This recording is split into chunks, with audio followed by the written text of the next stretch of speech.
अमावस्या के दिन आपको लगता है कि हमारे पूर्वजों का उद्धार नहीं हुआ, हमारे पूर्वजों का कल्याण नहीं हुआ, कहीं अधोगति में कोई चला गया है, उसका बस एक बार, रोज नहीं जरूरत है, प्रतिदिन जरूरत ही नहीं, महीने में एक बार अगर अमावस्या के दिन भी आपने चंदन के थोड़ा सा चंदन अगर मेरे देवाधिदेव महादेव को 7 स्थान पर समर्पित किया है। अशोक यहाँ पर वर्णन कर रही है, मैना, धन्य और कला की कथा कह रही है। तीनों ने सनकादि ऋषियों से मांगा। चंदन भगवान को अति प्रिय होता है और चंदन ही एक ऐसा होता है जो पितरों को भी प्रिय होता है, जिसका स्पर्श मात्र लगने से पूर्वजों का कल्याण हो जाता है।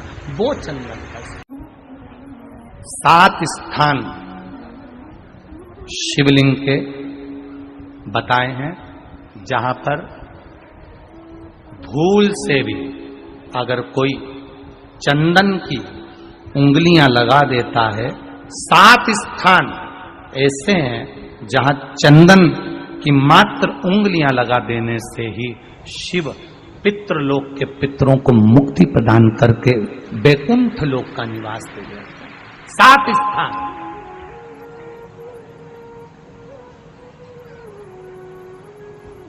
और वो 7 स्थान जो चंदन के बताए गए हैं, पहला भगवान देवाधिदेव महादेव के शिवलिंग पर चंदन का लेपन। समझ लेना जरा बहुत अच्छे से। आपको लगता है स्वप्न में कोई मुर्दे दिख रहे हैं, या कोई जल रहा है, या कोई मर रहा है, या कोई चला गया है, ऐसा भय लगता है। बच्चों को मानी भेजूंगी ऐसा हो जाएगा, पति को मानी भेजूंगी ऐसा हो जाएगा, कोई हमारे कोई गलत तो नहीं कर रहा है, आपको लगता है। 7 स्थान चंदन के बताएं महाराज। पहला शिवलिंग,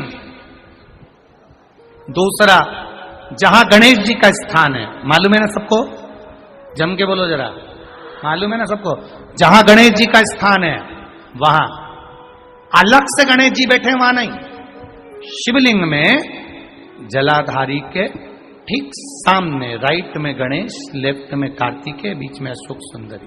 तो पहला चंदन बाबा के शिवलिंग पर, दूसरा गणेश जी पर चंदन की उंगली, तीसरा षडानंद कार्तिकेय पर चंदन की उंगली, चौथा अशोक सुंदरी पर चंदन की उंगली, पांचवा जलाधारी पर चंदन की उंगली, छठा जो शिवलिंग का जल बह रहा है इसके ठीक विपरीत की ओर चंदन की उंगली, और 7वां चंदन नंदी के मस्तक के ऊपर जो 2 सींग लगे रहते हैं उस पर चंदन की उंगली। ये कब लगाई जाती है?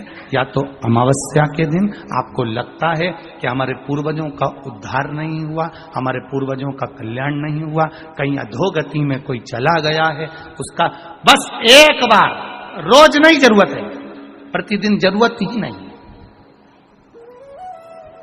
महीने में एक बार अगर अमावस्या के दिन भी आपने चंदन के थोड़ा सा चंदन अगर मेरे देवाधिदेव महादेव को 7 स्थान पर समर्पित किया है।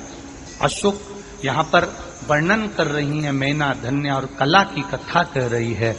तीनों ने सनकादि ऋषियों से मांगा। चंदन भगवान को अति प्रिय होता है और चंदन ही एक ऐसा होता है जो पितरों को भी प्रिय होता है, जिसका स्पर्श मात्र लगने से पूर्वजों का कल्याण हो जाता है। वो चंदन का। आपके घर में पितृदोष है, आपको ऐसा महसूस होता है, आपको लगता है, तो किसी भी नवरात्रि के पहले जो अमावस्या पड़ती है, मान लो अपन अमावस्या पड़ी, आप एक अंदाजा लगाइए, तो जिस दिन अमावस्या रहे उस दिन चावल की कटोरी में एक कपूर का टुकड़ा रख दीजिए महाराज, छोटा सा, और कपूर का टुकड़ा रखकर उस कपूर को दरवाजे के बाहर कटोरी में ही, चावल रखी हुई कटोरी में ही उसको पितरों का स्मरण कर कर जला दीजिए। और जलाने के बाद उस चावल को कहीं भी किसी भी वृक्ष की छांव में पक्षियों के लिए डाल दीजिए। शिव महापुराण की कथा कहती है, अगर मान लो पितृ आपको कष्ट दे रहे हैं, पितृ आपको तकलीफ दे रहे हैं, कोई काम नहीं होने दे रहे हैं, या कहीं आपको ऐसा लगता है कि कि पितरों का दोष है, तो वो पितृदोष देवी, अब ये जो आप करेंगे ये कब कर रहे हैं? अमावस्या के दिन आप उसको रख रहे हैं। अमावस्या के दिन उसको रखकर रात भर आपने रखा कपूर के साथ में, सुबह एक